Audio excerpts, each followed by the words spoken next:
ओम श्री गणेशाय नमः। आप सभी का हमारे YouTube चैनल पर हार्दिक स्वागत है।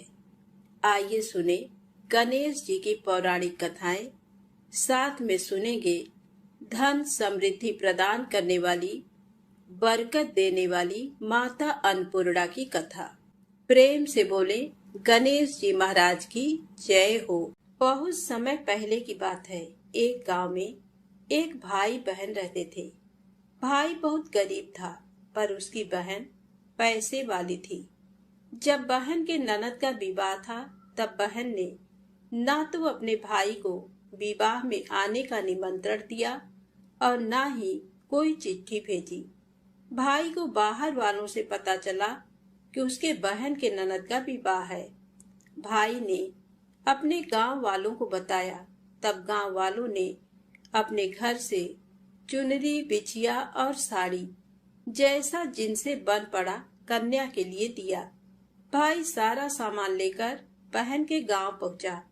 बहन के घर जाने पर बहन की देवरानी बोली, भाभी जी, आपके भाई आए हैं।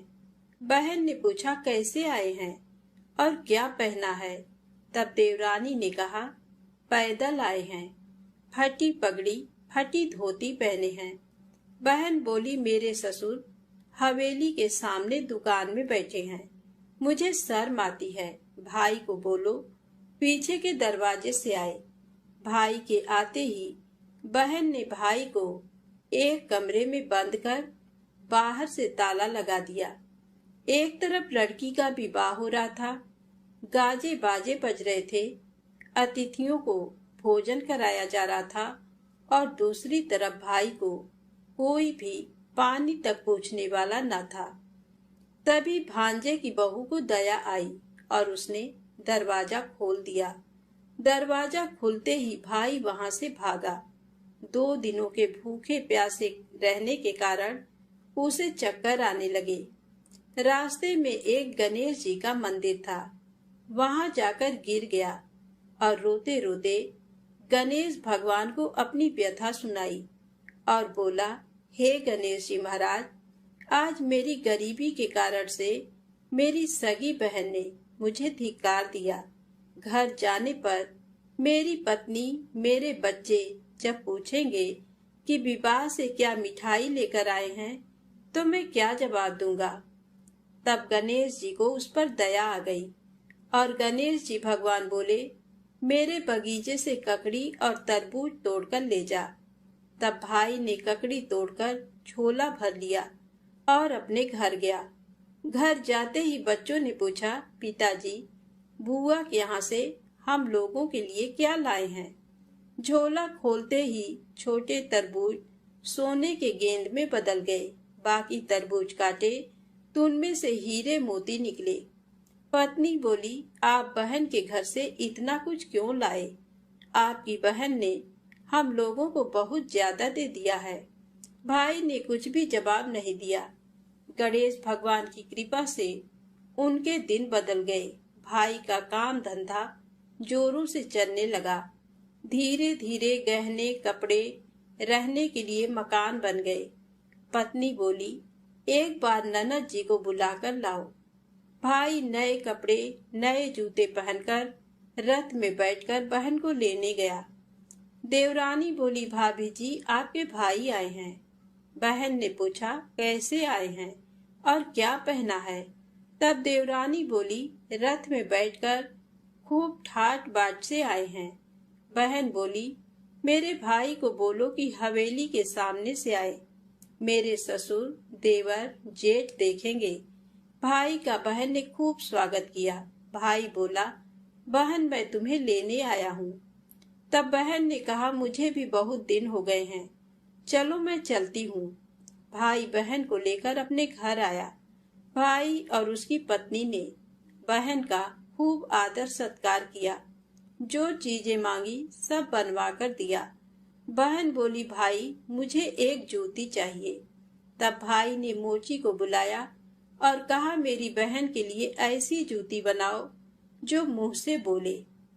भाई ने बहन को बहुत सारा धन देकर विदा किया, पर अभी तक वह जूती नहीं आई थी। बहन रवाना होने लगी तभी मोची जूतियां लेकर आया। बहन के जूती पहनते ही जूतियां बोली, निर्धन भाई की पैसे वाली बहन, गणेश जी का बगीचा नहीं होता तो आज क्या करती। बहन तब भाई की पत्नी से पूछा, ये कहाँ से आवाज आ रही है। तभी भाई ने कहा, सुबह का समय है, कोई जीव जंतु बोल रहे होंगे। भाई ने घोड़े गाड़ी को जल्दी जाने को कहा। बहन के जाते ही पत्नी जिद करके बैठ गई कि जूतियां क्या बोल रही थी। तब पति ने अपनी पूरी आपबीती सुनाई कि कैसे बहन ने मुझे 2 दिन भूखा रखा, कमरे में बंद कर दिया था। भांजे की बहू ने दरवाजा खोला, तब मैं बाहर आया और गणेश जी के शरण में जा पहुंचा। गणेश जी की कृपा से हमारे दिन बदले हैं। उसने अपने पत्नी को सारी बात बताई। तब पत्नी बोली, अगर मुझे मालूम होता तो मैं आपकी बहन को कुछ नहीं देती। मेरा दिया हुआ सब कुछ वापस लेकर आओ। तब पति बोला, गणेश भगवान ने हमें सब दिया है। अगर वह मुझे भूखा प्यासा कमरे में बंद नहीं करती तो मैं गणेश भगवान के मंदिर में क्यों जाता। क्या मैं गणेश जी को अपना दुखड़ा सुनाता। तुम अपना मन मैला मत करो, अपने पर तो गणेश जी की कृपा है और किस चीज की कमी है। फिर दोनों गणेश जी के आगे झुककर प्रणाम करते हैं और जयकारा लगाया। हे गणेश जी महाराज, जैसी कृपा आपने गरीब भाई पर करी, वैसे ही अपने सभी भक्तों पर अपनी कृपा बनाए रखना। तो प्रेम से बोले, गणेश जी महाराज की जय हो। अब आइए सुने गणेश जी महाराज की अगली पौराणिक कथा। एक बार देवी तुलसी विवाह हेतु वर ढूंढने के लिए तीर्थ यात्रा पर निकली थी और ढूंढते ढूंढते वह गंगा किनारे पहुंच गई।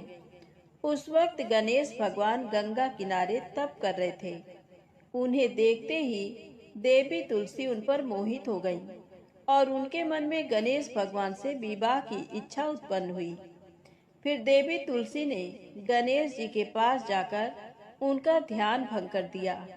आंखें खोलने के बाद गणेश भगवान के सामने देवी तुलसी खड़ी थी, लेकिन सामने एक स्त्री है, इसलिए अपने क्रोध को नियंत्रण में रखकर गणेश भगवान ने पूछा, आप कौन है देवी और मेरा ध्यान भंग करने का क्या कारण है। जवाब में देवी तुलसी ने अपने परिचय के साथ गणेश जी से विवाह की बात कर ली। उत्तर में गणेश जी बोले, देवी मैं ब्रह्मचारी हूँ, उस वजह से मैं विवाह नहीं कर सकता। अपने विवाह प्रस्ताव के लिए ना सुनने के बाद देवी तुलसी क्रोधित हो गई और उन्होंने गणेश जी को श्राप दे दिया कि उनका ब्रह्मचर्य टूटेगा और उनके 2 विवाह होंगे। इस बात पर गणेश भगवान भयंकर क्रोधित हो उठे, क्योंकि एक तो वह स्त्री है, इसीलिए ध्यान भंग करने पर भी गणेश जी ने कुछ नहीं कहा और इतनी विनम्रता से बात करने पर भी उन्हें श्राप दिया गया। फिर गणेश जी ने भी देवी तुलसी को श्राप दिया कि तुम्हारा विवाह शंखचूर्ण नाम के असुर के साथ होगा। एक देवी होकर भी उनका विवाह एक राक्षस से होगा। ये जानकर देवी तुलसी विचलित हो गईं और विनायक जी से इस कठोर श्राप से मुक्ति दिलाने की क्षमा याचना करने लगी। फिर गणेश जी को तुलसी देवी पर दया आ गई। वह बोले कि मेरा श्राप तो बदल नहीं सकता, वह तो सच होकर ही रहेगा, लेकिन अगले जन्म में तुम एक पेड़ बनोगी और भगवान महाविष्णु जी को अत्यंत प्रिय होगी। उनकी पूजा में भी तुम्हारा एक महत्वपूर्ण स्थान होगा और कलयुग के इंसानों को तुम मोक्ष का मार्ग दिखाओगी। लेकिन तुमने मेरा तप भंग किया है और मुझे ब्रह्मचारी होकर भी 2 विवाह का श्राप भी दिया है, इसलिए मेरी किसी भी प्रकार की पूजा में तुम निश्चित होगी। इस प्रकार देवी तुलसी गणेश भगवान की पूजा में निषिद्ध हो गई। तो प्रेम से बोले, गणेश जी महाराज की जय हो। अब आइए सुने गणेश जी के विवाह की कथा। गणेश भगवान का मुख हाथी का है और एक दांत टूटा हुआ है। इन्हीं दो कारणों की वजह से उनका विवाह नहीं हो पा रहा था। इस बात से गणेश महाराज अक्सर नाराज रहा करते थे। एक दिन एक देवता के आग्रह पर विनायक जी उसके विवाह में अपनी उपस्थिति दर्शाने गए थे। विवाह स्थल पर पहुंचने के बाद कुछ देवताओं ने मिलकर गणेश भगवान का समय पर विवाह न होने के कारण उपहास किया, जिसे गणेश जी बहुत ही अधिक नाराज हो गए। उसी दिन उन्होंने ठान लिया कि जब तक मेरा विवाह नहीं होता तब तक मैं किसी भी देवता का विवाह नहीं होने दूंगा। गणेश भगवान के पास विवाह और अन्य संदेश लाने का काम उनके प्रिय वाहन मूषक राज करते थे। अब मूषक राज जब भी किसी देवता के विवाह का समाचार लाते तब गणेश जी उसे आदेश देते और मूषक राज अपनी सेना के साथ जाकर उस विवाह के मंडप को गिराकर तहस नहस करते एवं बारातियों को भी भगा देते। इस तरह गणेश जी और मूषक राज की मिली भगत की वजह से किसी भी देवता का विवाह नहीं हो रहा था। गणपति जी के व्यवहार से तंग आकर सभी देवी देवता भगवान शिव और माता पार्वती जी के पास पहुंच गए और इस विराट समस्या का समाधान मांगने लगे।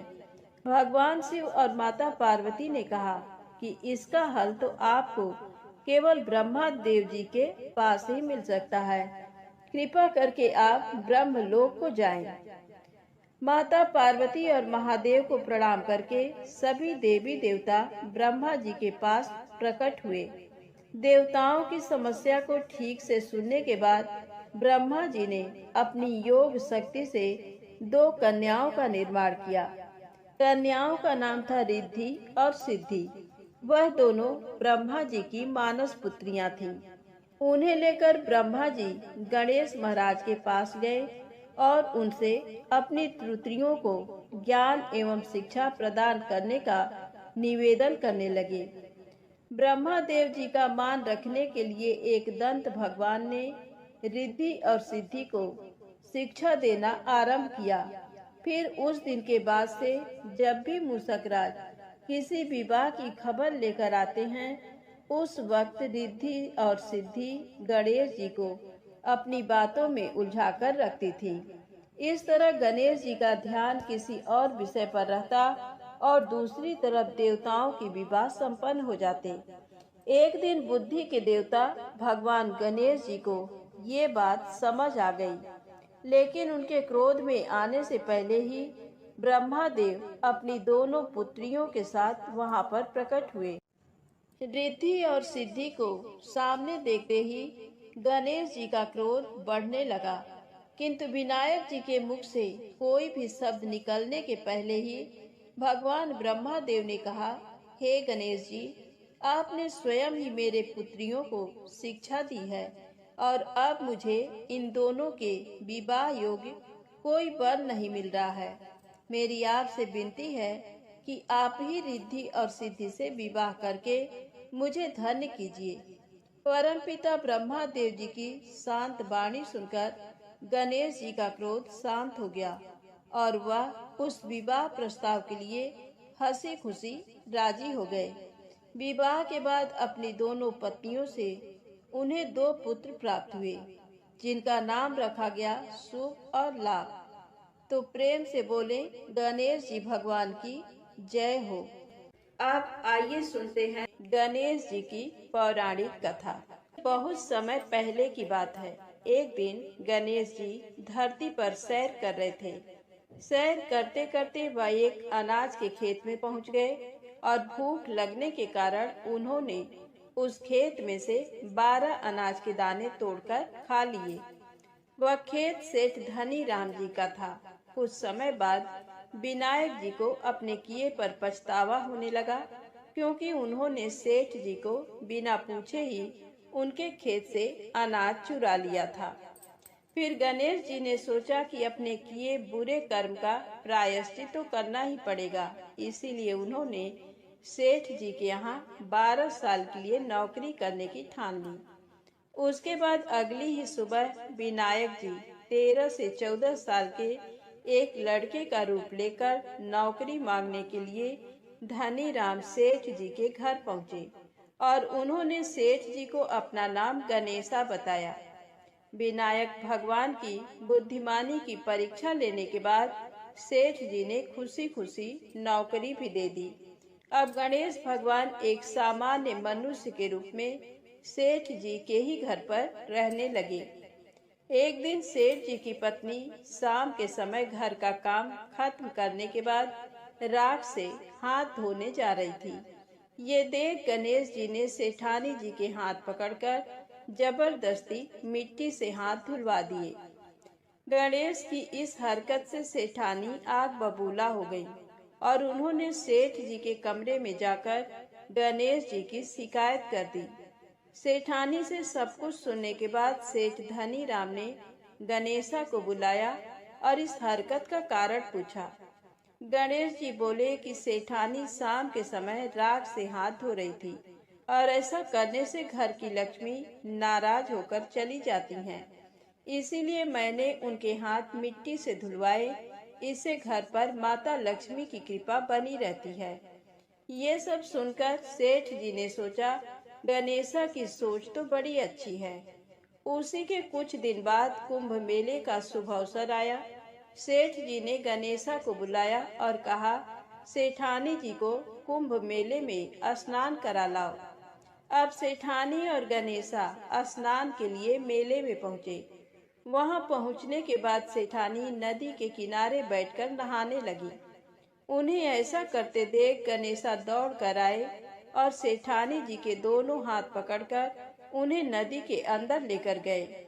उनसे पानी में डुबकी लगवाई और फिर किनारे पर ले आए। अब गणेशा की इस हरकत से तो सेठानी का गुस्सा 7वें आसमान पर पहुंच गया। सेठानी जी घर आते आते पूरे रास्ते गणेशा को ताने पर ताने मार रही थी, लेकिन गणेश भगवान सब कुछ शांति से सुन रहे थे। घर आते ही सेठानी ने सेठ जी के पास फिर से गणेशा की शिकायत कर दी। सेठ जी ने तुरंत ही गणेशा को बुलाया और पूछा, तुमने ऐसा क्यों किया? गणेश जी बोले, सेठ जी, सेठानी नदी के किनारे बैठकर गंदे पानी से नहा रही थी। मैंने इनको बीच नदी में ले जाकर साफ पानी में डुबकी लगवाई। ऐसा करने से उन्हें अगले जन्म में बहुत बड़ा राजपाट और वैभव मिलेगा। सेठ जी ने सोचा कि गणेशा के विचार कितने अच्छे हैं, मेरे परिवार का भला सोचता है। कुछ दिन बाद सेठ जी के घर पर पूजा थी। पंडित जी आने के बाद सेठ जी ने गणेशा से कहा, जाओ और सेठानी जी को बुला कर लाओ। सेठ जी के आज्ञानुसार गणेश जी सेठानी को बुलाने गए। उस वक्त सेठानी काली चुनरी ओढ़कर कमरे से बाहर आ रही थी। ये देखते ही विनायक जी ने वह काली चुनरी उतारकर फाड़ दी और कहा कि पूजा के लिए लाल रंग की चुनरी ओढ़कर आइए। अब सेठानी बहुत ज्यादा नाराज हो गई और गणेशा पर चिल्लाने लगी। वह आवाज सुनकर सेठ जी वहां पर भागते हुए आए और पूछा कि क्या हुआ। तब सेठानी बोली, गणेशा ने मेरी चुनरी फाड़ दी। फिर सेठ जी ने भी गणेशा को बहुत डांटा। जवाब में गणेश जी ने कहा कि सेठ जी, पूजा में कभी काला वस्त्र नहीं पहनते, इससे शुभ काम सफल नहीं होते, इसीलिए मैंने ऐसा किया। सेठ जी ने सोचा कि गणेश है तो बहुत ही समझदार। इसी तरह लीला रचाते हुए उसी घर में गणेश जी के 12 साल बीत गए। फिर एक दिन सेठ जी ने नया कारोबार शुरू करने से पहले घर में पूजा रखी थी। पूजा करते करते उनको याद आया कि पूजा की सामग्री में गणेश भगवान की मूर्ति तो है ही नहीं। तब उन्होंने अपने नौकर गणेशा को पूजा घर से भगवान विनायक जी की मूर्ति लाने के लिए कहा। गणेशा बोला कि मुझे ही मूर्ति समझकर पूजा में विराजमान कर लो, आपके सारे शुभ काम सफल हो जाएंगे। ये बात सुनकर सेठ जी गुस्सा हो गए और बोले, गणेशा, तुम अभी तक सेठानी से मजाक करते थे, अब मुझसे भी करने लगे हो। उत्तर में गणेश जी ने मुस्कुराते हुए कहा, नहीं सेठ जी, मैं मजाक नहीं कर रहा, मैं सत्य वचन कह रहा हूँ। इतना कहने के बाद नौकर गणेश ने अपना असली भगवान स्वरूप धारण कर लिया। साक्षात गणेश भगवान को सामने देखते ही सेठ और सेठानी उनके चरणों में लीन हो गए और उन्होंने अपनी पूजा संपन्न कर ली। उसके पश्चात गणेश जी देखते ही देखते अंतर ध्यान हो गए। बाद में सेठ और सेठानी को बहुत पछतावा होने लगा कि स्वयं भगवान हमारे घर नौकरी कर रहे थे और हमने उनके साथ कितना बुरा व्यवहार किया, उनसे बहुत सारा काम कराया। ये सोच सोचकर दोनों दुखी होने लगे। फिर उसी रात सेठ और सेठानी के सपने में गणेश भगवान प्रकट हुए और उन्हें समझाया कि मैंने 12 साल पहले तुम्हारे खेत से 12 अनाज के दाने बिना पूछे तोड़ लिए थे और उसी कर्म का दोष दूर करने के लिए मैं 12 साल से तुम्हारे घर नौकरी कर रहा था। अगले ही दिन से सेठ जी पर गणेश भगवान की माया हो गई। उनका व्यापार दिन दोगुना और रात चौगुनी तरक्की करने लगा। धनी राम सेठ जी के जीवन की काया पलट हो गई। हे गणेश जी महाराज, जैसी माया आपने धनी राम सेठ जी पर की, वैसी ही माया इस कहानी को पढ़ने वाले और सुनने वाले हर एक व्यक्ति पर करना। कथा अधूरी हो तो इसे पूरी करना और अगर हमसे कोई गलती हो गई हो तो उसे क्षमा करना। प्रेम से बोले गणेश जी महाराज की जय हो। आइए सुने धन समृद्धि प्रदान करने वाली माता अन्नपूर्णा की बड़ी ही दुर्लभ कथा। प्राचीन काल की बात है। पुरुषोत्तमपुर नामक ग्राम में एक बहुत धर्मात्मा सेठ जी रहा करते थे। उनके 5 पुत्र और एक सबसे छोटी पुत्री थी और उसका नाम गौरी था। सेठ जी का भरा पूरा परिवार था। सेठ जी ने अपने सभी 5 पुत्रों का विवाह कर दिया था और जब छोटी बेटी गौरी विवाह की योगी हुई तो उन्होंने उसका विवाह एक दूसरे नगर के अपने ही समान धनी परिवार में कर दिया। अब सेठ जी की पुत्री गौरी दुल्हन बनकर जिस घर में गई, वहां उसका पति अपने माता पिता का इकलौता पुत्र था। अब गौरी बड़े ही प्रसन्नता पूर्वक अपने ससुराल में रहने लगी। गौरी बड़ी ही सदाचार, गुणवान तथा रूपवती थी। एक दिन की बात है, जब 1.25 महीना हो गया, तब सास ने गौरी को रसोई संभालने के लिए दे दिया। रसोई की सारी बातें समझा दी। गौरी अपने सासू माँ का पांव छूकर रसोई में प्रवेश करती है। तब सास ने कहा, बहू, रोज सुबह जल्दी उठकर पूजा पाठ करके रसोई में प्रवेश करना, फिर खाना बनाना। रोटी बनाते समय पहली रोटी गाय को, अंतिम रोटी कुत्ते को बनाना मत भूलना। इस प्रकार सास ने गौरी को सब कुछ समझा दिया। गौरी 4 लोगों के लिए खाना बनाती है और खाना बनाकर अपने पूरे परिवार को खिलाती है। जब अंत में खुद खाने के लिए बैठी, तब वह देखती है कि उसके लिए तो रोटी बची ही नहीं। अब क्या करे?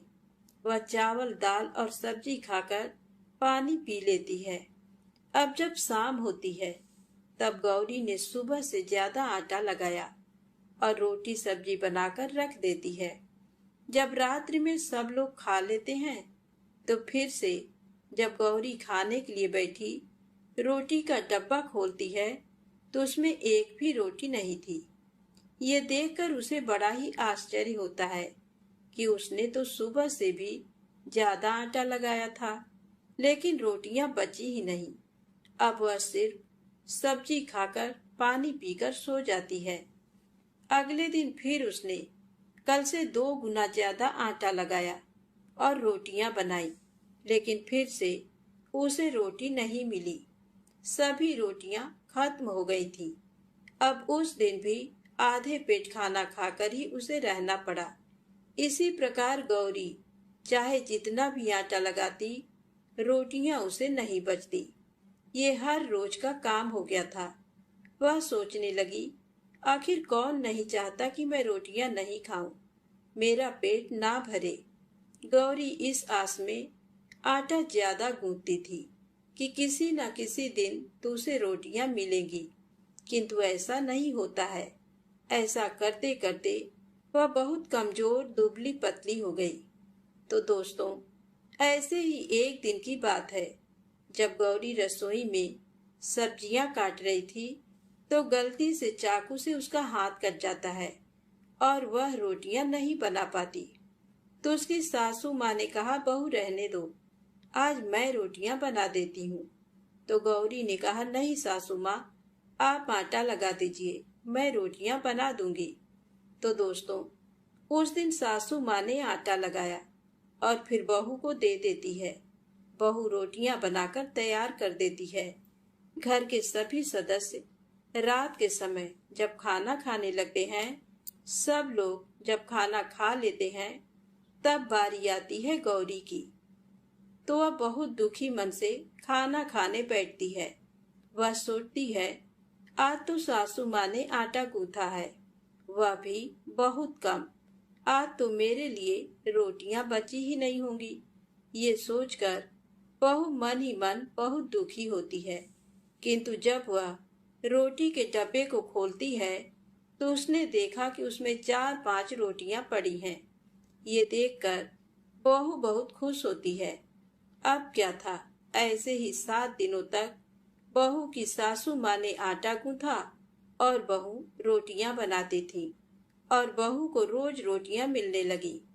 इन 7 दिन बहू ने भर पेट खाना खाया। जब 8वां दिन आया तो बहू का हाथ भी ठीक हो गया था। तब सासू माँ ने कहा कि गौरी बेटा, क्या मैं आज आटा गूंथ दूं या फिर तुम आटा गूंथ लोगी? तब गौरी ने कहा, नहीं माँ, मेरा हाथ अब ठीक हो गया है, मैं आटा गूंथ दूंगी। उस दिन गौरी ने आटा गूंथा और रोटियां बनाई, सबको प्रेम पूर्वक खाना खिलाया। जब उसके खाने की बारी आई तब उसने देखा कि रोटी के डिब्बे में तो रोटी है ही नहीं, पूरा रोटी खत्म हो गया। ये देख बहू गौरी बहुत ही आश्चर्य में पड़ जाती है। वह सोचती है, जब तक सासू माँ ने आटा लगाया तब तक तो मुझे रोटियां मिलती थी, लेकिन जब से मैं आटा गूंथने लगी तो मुझे रोटियां ही नहीं मिलती, जबकि सासू माँ मुझसे बहुत ही कम आटा गूंथती थी। इसके बाद भी पूरा परिवार उसमें खा लिया करता था। ऐसी क्या बात है? ये सारी बातें सोचकर गौरी बहुत ही परेशान हो जाती है और दिन भर दुखी रहती थी। एक दिन की बात है, गौरी के पति ने गौरी से पूछा कि गौरी, तुम इतना उदास क्यों रहती हो? इतना सारा धन संपत्ति सब तुम्हारा ही तो है, तुम्हें रोकने टोकने वाला कोई नहीं है। तुम अपने मन से अपने पसंद का भोजन बनाकर खा सकती हो। तुम दिन प्रतिदिन इतनी कमजोर कैसे होती जा रही हो? गौरी ने लाज और संकोच से अपने पति को कुछ नहीं बताया। तब उसके पति ने सोचा कि शायद उसकी पत्नी को उसके माता पिता की याद आ रही है। इसीलिए अगले दिन गौरी का पति अपने माता पिता से कहता है कि पिताजी, मुझे लगता है कि गौरी को उसके माता पिता की याद आ रही है। मैं उसे उसके मायके ले जाकर सबसे मिलवा लाता हूँ। अपने बेटे की बात सुनकर गौरी के सास ससुर तैयार हो जाते हैं और उसे जाने की अनुमति दे देते हैं और कहते हैं, बेटा, यदि बहू को अपने माता पिता से मिलकर प्रसन्नता होती है तो अवश्य ही तुम उसे उसके मायके ले जाओ। अब गौरी का पति अपने पत्नी को लेकर उसके मायके जाता है। दामाद और बेटी को देखकर उनका बहुत ही आवभगत होता है। तरह तरह के व्यंजन बनाए जाते हैं, खिलाए जाते हैं, बहुत सेवा सत्कार होता है। उसी दिन रात्रि में समय मिलने पर गौरी की माँ ने अपनी बेटी को कोने में ले जाकर पूछा, बेटी, तुम इतनी दुबली पतली कैसे हो गई? तुम तो बहुत ही कमजोर दिख रही हो। क्या बात है? तुम्हें कौन सी बात खाई जाती है? क्या तुम्हारे ससुराल वाले तुम्हारी चिंता नहीं करते, तुम्हें दुख देते हैं? या ऐसी कौन सी बात है जिससे तुम्हारी ये दशा हो गई है? अपनी माँ की बातें सुनकर गौरी अपनी सारी परेशानी, सारी चिंताएं, सब कुछ बताती है। अपनी बेटी की बात सुनकर गौरी की माँ ने कहा, बेटी, हमें लगता है माता अन्नपूर्णा तुमसे नाराज हो गई हैं। इस विषय में तो मैं कुछ नहीं कर सकती, क्योंकि तुम्हारे ससुराल में हमारा बोलने का कोई अधिकार नहीं है। इसीलिए मैं तो कहूंगी कि तुम यहाँ से जाने के बाद इस विषय में अपने सास और ससुर से बात करना। वही कुछ हल बताएंगे और तुम्हारी समस्या का समाधान होगा। बेटी, माँ अन्नपूर्णा जिससे नाराज होती हैं, उसके साथ ऐसा ही होता है। अब अपनी माँ की बातें सुनकर गौरी निश्चय करती है कि वह सारी बातें अपने सासू माँ से कहेगी। अब जब सुबह का समय होता है तो गौरी अपने माता पिता से विदाई लेकर अपने ससुराल आ जाती है। ससुराल आने के बाद वह अपने सास ससुर और पति से सारी बातें कह सुनाती है। वह कहती है, माँ जी, जब से मैंने रसोई संभाला है, मैं खाना बनाती हूँ, तब से मुझे एक भी दिन रोटियां नहीं बचती। मैं बिना खाए ही सो जाती हूँ। किसी किसी दिन पानी पीकर सो जाती हूँ। किसी किसी दिन चावल सब्जी खाती हूँ। रोटी तो मुझे मिलती ही नहीं है। और माँ जी, आपको याद है, मेरा हाथ कटा था, तब आप उस समय आटा गूंथा करती थी, और वह भी बहुत कम। फिर भी मुझे रोटियां बचा करती थी और मैं भर पेट खाना खाती थी। लेकिन अब जब मेरे हाथ का घाव ठीक हो गया, तब से मैं फिर से आटा गूंथने लगी और रोटियां बनाने लगी। अब मुझे फिर से रोटियां नहीं बचती। मैं आधे पेट ही खाना खाती हूँ। अपनी बहू की बातें सुनकर सास को सब कुछ समझ में आ गया। उसने कहा, बहू, ये शायद मेरी ही गलती है। मैंने तुम्हें सब कुछ बताया, सब कुछ सिखाया, लेकिन एक बात तो बताना भूल ही गई। ऐसा कहकर सास अपनी बहू का हाथ पकड़कर गौरी को रसोई में ले जाती है। एक परात में आटा निकालकर उस आटे को अच्छे से गूंथती हैं। गूंथने के बाद उस गूंथे हुए आटे पर अपने उंगलियों के 5 छाप लगा देती हैं और कहती हैं, बहू, ये माँ अन्नपूर्णा का छाप होता है, उनका चिन्ह माना जाता है। आटा लगाने के बाद कोई भी स्त्री इस तरह छाप लगाती है तो उसके घर में बरकत होती है। इसका अर्थ ये है कि माँ अन्नपूर्णा की कृपा सभी परिवार वालों पर बरसे और कोई भी सदस्य भूखे पेट ना सोए। बहू, मैं तुम्हें ऐसा बताना भूल गई। आज से तुम आटा लगाते वक्त आटे पर अपना 5 छाप, 5 उंगलियों का छाप छोड़ देना और माँ अन्नपूर्णा तुम्हारे ऊपर अवश्य ही कृपा करेंगी और तुम कभी भी खाली पेट, भूखे पेट नहीं सोओगी। ये बरकत का चिन्ह होता है।